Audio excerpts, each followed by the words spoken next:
আসসালামু আলাইকুম ভিউয়ার্স, আশা করি সবাই ভালো আছেন। আজকে আমি আপনাদেরকে গার্মেন্টস ট্রেডে ব্যবহৃত single needle lock stitch machine অর্থাৎ প্লেন মেশিনের একটি গুরুত্বপূর্ণ প্রোগ্রাম ভিডিও নিয়ে হাজির হলাম। তো আমরা যারা ফ্লোরে মেকানিক হিসেবে কাজ করি তারা প্রত্যেকে এই ভিডিওটি জানা থাকা দরকার, কারণ আমরা যখন ফ্লোরে কাজ করি তখন আমরা প্রায় শুনতে পাই অপারেটররা আমাদেরকে বলে যে আমার মেশিনটা কাউন্টিং করে দেন, আমি প্রতিটা প্রোডাকশন আমার ডিসপ্লেতে দেখতে চাই। তো আমরা কাজের ক্ষেত্রে অনেক সময় তাদের মেশিনে কাউন্টিং ওপেন করে দিতে হয়।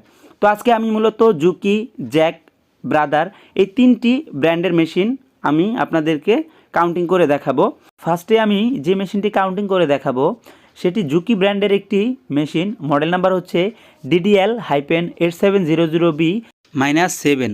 সেকেন্ড ব্র্যান্ড হচ্ছে জ্যাক, মডেল নাম্বার হচ্ছে জ্যাক A5। এবং থার্ড হচ্ছে ব্রাদার, মডেল নাম্বার হচ্ছে S-7100A-305। আমরা যারা মেকানিক হিসেবে কাজ করি তারা যে কোনো ফ্যাক্টরিতে এই মেশিনগুলো অ্যাভেলেবেল পেয়ে থাকি, তাই আমি আপনাদেরকে এই পরিচিত মেশিনগুলো কাউন্টিং ভিডিও নিয়ে হাজির হলাম। তো ভিউয়ার্স, দেরি না করে চলুন ভিডিওটি শুরু করা যাক। ভিউয়ার্স, আমরা মূল ভিডিওতে চলে আসছি।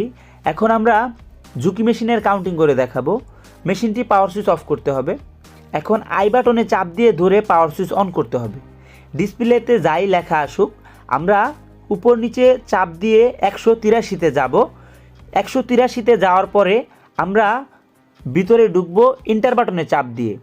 এখন আমরা এখানে 1, 2, 3 যত সংখ্যা দেব ওই সংখ্যা অনুযায়ী এক পিস হবে, অর্থাৎ এক পিস দিলে আমাদের এক পিসে এক পিস হবে।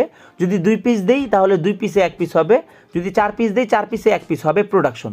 তো এই অনুযায়ী আমরা ইন্টার বাটনে চাপ দিয়ে সেভ করে নেব, তাহলে আমাদের কাউন্টিং সেভ হয়ে যাবে। এই মেশিনটিতে আমি এক পিস করে কাউন্টিং সেভ করেছি, অর্থাৎ প্রতিটা ব্যাগ স্টিচ দেওয়ার পরে শেষের মাথায় এক পিস করে কাউন্টিং যোগ হবে। আমরা যদি প্রতি ঘন্টার প্রোডাকশন মুছে ফেলতে চাই তাহলে উপরে যে কর্নারে গোল বাটন আছে সে বাটনে চাপ দিয়ে ধরলে আমাদের কাউন্টিংটি মুছে যাবে, নতুন করে নতুন ঘন্টার কাউন্টিং শুরু হবে। তো আশা করি এই মেশিনটি বুঝতে পেরেছেন। এখন আমরা জ্যাক মেশিনের কাউন্টিং করে দেখাবো। প্রথমে আমরা পি বাটনে চাপ দিয়ে পাওয়ার সুইচ অন করব। ডিসপ্লেতে আসবে 100। তো আমরা প্রথমে 153-এ যাব।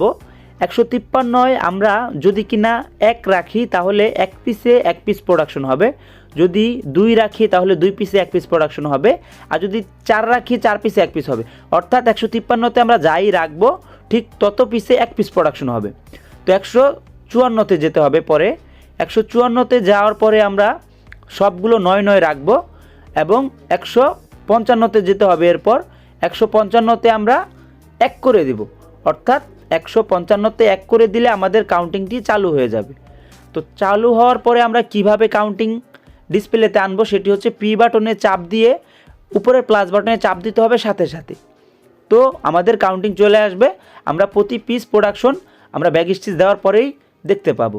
তো আবার যদি কিনা আমরা কাউন্টিং মুছে ফেলতে চাই তাহলে আমাদের পি বাটনে চাপ দিয়ে মাইনাস বাটনে চাপ দিতে হবে, তাহলে আমাদের প্রতি ঘন্টার যে কাউন্টিংটি হবে সেটি অটোমেটিক মুছে যাবে। তো আশা করি এই ভিডিওটিও বুঝতে পেরেছেন। এখন আমরা ব্রাদার মেশিনের কাউন্টিং করে দেখাবো। তো ব্রাদারের এই মডেলের মেশিনটি কাউন্টিং খুবই সহজ। তো সিলেক্ট বাটনে চাপ দিয়ে আমরা প্রথমে দেখব মেশিনের স্পিরিট, দ্বিতীয়তেই হচ্ছে কাউন্টিং, তৃতীয়তে হচ্ছে ব্যাগ স্টিচ। তো আমরা প্রথমে দ্বিতীয়তে নিয়ে আসবো সিলেক্ট বাটনের সাহায্যে। তো ফাংশন বাটনে চাপ দিলে ভিতরে কত পিস প্রোডাকশন হচ্ছে সেটি দেখাবে। তো আমরা ইন্টার বাটনে চাপ দিয়ে ধরে রেখে যদি কোনো সংখ্যা থাকে তাহলে আমরা 0 করে নেব। তো এই যে আমি মেশিনে এক পিস করে কাউন্টিং দেওয়া আছে, আমি এই যে মেশিন চালিয়ে দেখতেছি 1, 2 এইভাবে কাউন্টিং হচ্ছে। তো আমি যদি কিনা এটি আবার ডিলিট করে দিতে চাই তাহলে আমরা কাউন্টিংয়ে আনবো সিলেক্ট বাটনের সাহায্যে, ফাংশনে চাপ দিব, ভিতরে কত পিস আছে দেখার পরে ইন্টারে চাপ দিয়ে ধরে রাখলেই আমাদের অটোমেটিক ডিলিট হয়ে যাবে এবং নতুন করে কাউন্টিং সেট হবে। আশা করি ভিডিওটি বুঝতে পেরেছেন। ভিউয়ার্স, আমি মনে করি একজন সিনিয়র অপারেটরও যদি কিনা আমার এই ভিডিওগুলো দেখে থাকেন তাহলে কিভাবে মেশিনের কাউন্টিং করতে হয় সেও করতে পারবেন। তো আমি আপনাদেরকে সহজ ও সাবলীল ভাষায় বোঝানোর চেষ্টা করে থাকি। তো ভিউয়ার্স, পরবর্তীতে কোন ধরনের ভিডিও চান আমাকে অবশ্যই কমেন্ট করে জানাবেন, তাহলে আমি আপনাদেরকে ওই ধরনের ভিডিও আপনাদের সামনে তৈরি করে নিয়ে আসবো। তো ভিউয়ার্স, আমার ভিডিওগুলো যদি আপনাদের কাছে ভালো লাগে তাহলে অবশ্যই একটি লাইক, একটি কমেন্ট, একটি শেয়ার করে পাশে থাকবেন এবং আমার চ্যানেলটিকে সাবস্ক্রাইব করবেন। আর যারা কিনা ফেসবুক থেকে দেখতেছেন অবশ্যই আমার পেজটিকে ফলো দিয়ে রাখবেন, কারণ আপনারা যখন ভিডিওতে লাইক, কমেন্ট, শেয়ার করেন, আমরা যখন কিনা দেখতে পাই তখন অবশ্যই আমাদের কাছে ভালো লাগে, মনে হয় যে না, আমাদের ভিডিওগুলো আপনাদের কাজে আসতেছে।